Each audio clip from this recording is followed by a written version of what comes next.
So I've noticed a very strange pattern. In If I Stay, the main character has applied to Juilliard, and then...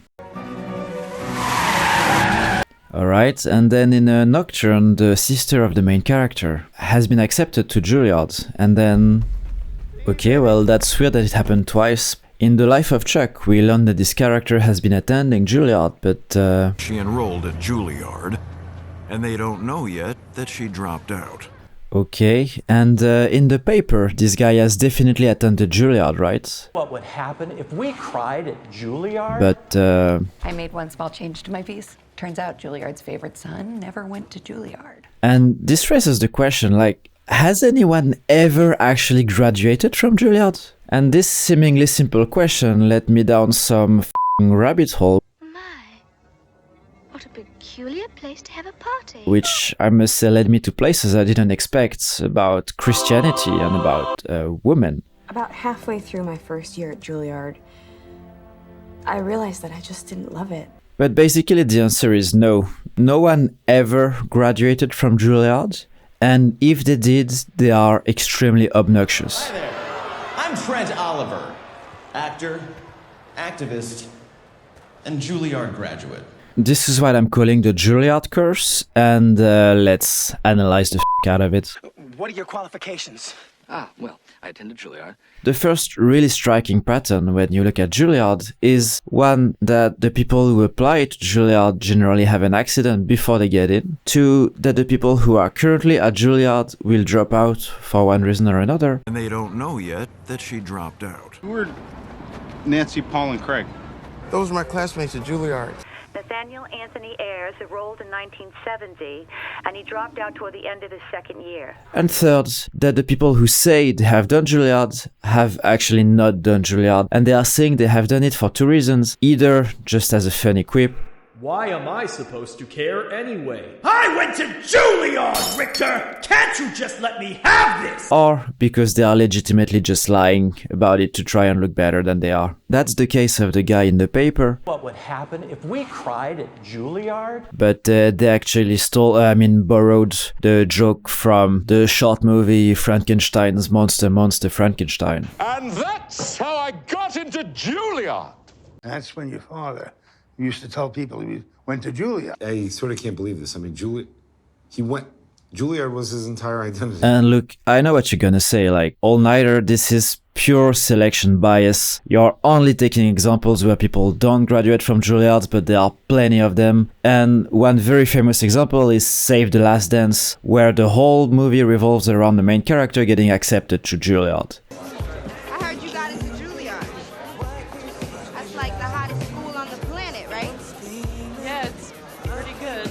Well, let me introduce you to the straight-to-DVD sequel, boldly named Save the Last Dance 2, even though none of the actors are the same, where the main character falls in love with a Juilliard dropout, But you ended up quitting. and herself basically drops out. If my dream of dancing ballet doesn't have enough room for all that, then I'm gonna have to find a dream big enough that does. And also, her mother died on the way to the Juilliard audition. She died in a car accident trying to get to my audition. So I mean, this is absolutely cursed. We are definitely in Juilliard Curse territory here. And yeah, I don't know why the sequel exists, but it does, so sorry about that. What do you mean? First year, Juilliard. This is the dream, right? I'm not applying. And it's like, why? Why is there this obsession with Juilliard, and specifically with people dropping out of Juilliard, or not applying, or lying about having attended Juilliard? And actually finding the answer to this question is fairly simple. All we need to do is pay closer attention to the reasons that are being used in the examples that we've looked at. I think the easiest to understand is the accident thing, where basically the character really wants to go to Juilliard, but then fate gets in the way, and it's just an additional challenge that needs to be overcome. So that's, fair enough, it's fairly classical storytelling. But it becomes stranger if you look at the other examples. Why did this woman drop out? Juilliard wanted you to think about what you were doing. But as far as Taylor is concerned, the beat is your friend, and thinking is the enemy. So basically they are depicting Juilliard as a force that is actually anti-art and asking you to intellectualize things that should be more instinctive. And this way of thinking actually comes back a lot in the movies where people are dropping out of Juilliard. We've been teaching him here. What are you gonna do? Fill his head with classical theory and rules? You can't learn music from books. It's out there. Basically, what a lot of these movies have in common is that they are nurturing this idea that Juilliard is not a gateway to art, and that if you are really that good, you wouldn't be at Juilliard in the first place. Let's name some of these greats, shall we? Gould, Ashkenazi, Horowitz. What do all these names have in common? I don't know, what do they have in common? They didn't go to arts high schools. But yeah, unfortunately that's not all, and I have to apologize in advance for the next part. It's really not my fault, it's really the topic that led me to it naturally. I didn't have any intention to go there initially, but then one thing led to part 3, women.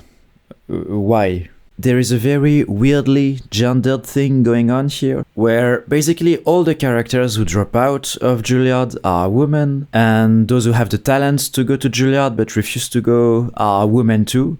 I'm not applying. Whereas for the men, the Juilliard Curse is going to be played more like a joke or just to make them look annoying. Juilliard? But the reason why the Juilliard Curse is mostly affecting women is the boyfriend. It's this amazing school. Yeah, I know what Juilliard is. Isn't it in New York?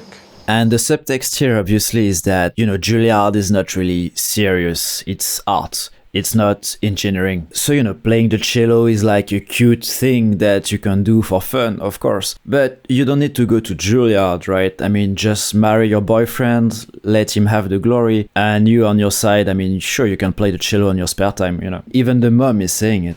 You're going to go to Juilliard and play the hell out of your cello. Or you're not. You're going to stay with Adam and have lots of amazing adventures. Now, keep in mind that going to Juilliard is literally the dream of her daughter. And here she is just equating that dream with the shitty boyfriend that her daughter got in high school. Can you imagine a father saying to his son, yeah, I mean, congrats about MIT, but, are you sure you want to give up on your girlfriend here? I mean, she's pretty good. More generally, a lot of these movies are depicting women who are afraid of following their dreams, and their attraction to Juilliard will always have to be balanced out with the desire to have a family life. If my dream of dancing ballet doesn't have enough room for all that, I mean, it's extremely weird that Juilliard would often pop up in these types of situations, but it does. And I think one of the reasons for that is... So within this weird pattern of people dropping out of Juilliard or not attending Juilliard for whatever reason, there is another weird pattern, which is that, for some reason, a lot of the movies following the Juilliard Curse are Christian movies. Literally Christmas movies are doing it. About halfway through my first year at Juilliard, I realized that I just didn't love it. For the movie If I Stay, while not overtly Christian, I think you can still make the argument that it's pretty much following that vibe. August Rush is very Christian, it's not hiding it. The main character is basically a new little Jesus, and he's attending Juilliard but is dropping out because he's too good. And his mother did actually graduate from Juilliard, which is rare enough to mention it, but because of her lack of family life, she loses her desire to play, and it only comes back to her when she understands that playing will be the way that she's reunited with her son and finds again the love of her life. And in The Soloist, it's actually a man who drops out from Juilliard, but it's based on a true story. And right in the middle of the movie, there is this surprising scene which doesn't seem to really serve a purpose, where the main character is basically humiliating some strawman atheist. You non-gather and non-worship. We tried. Now we have a website. Swell. And that's for no reason in particular, except just to show that, yeah, this is a Christian movie. So why is there such a high proportion of Christian movies in the Juilliard Curse? Like, honestly, I don't know. I'm an unpaid YouTuber, okay, I'm doing what I can.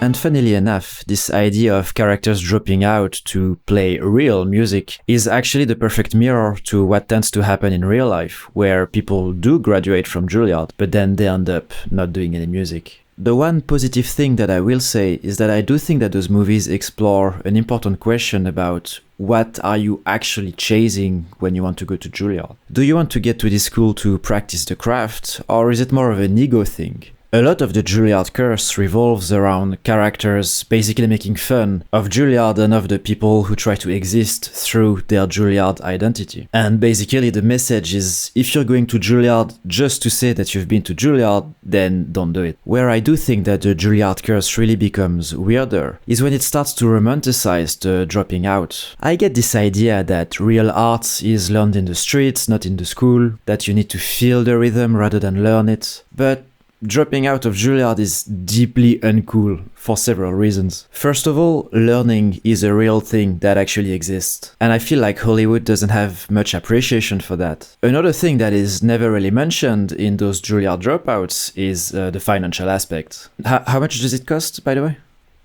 Nah, there must be some mistake. It's what? But at least it's for the full degree, right? It's not like you have to pay that every year. Oh my god. And what's the median salary when you come out of Juilliard? Okay, well, that's fine. I mean, you can pay back the loan in 10 years. All you have to do is not eat, not rent an apartment, refuse to pay taxes. And also, of course, you cannot pay the interests on your loan. But by the way, how much are the interests on a student loan? No way. Oh my god. Oh. How are you guys doing? So anyway, I guess the point is, it makes sense not to go to Juilliard, but just figure out that you don't want to go before your parents pay or before you make the loan. Just please. If you have a student loan, please consider subscribing to my channel. I'm not going to help, but I can try to provide some comfort. I'm always looking for new patterns in media, so if you have any idea on topics that I should cover, please let me know. Thank you so much and see you next time. What the hell is Juilliard?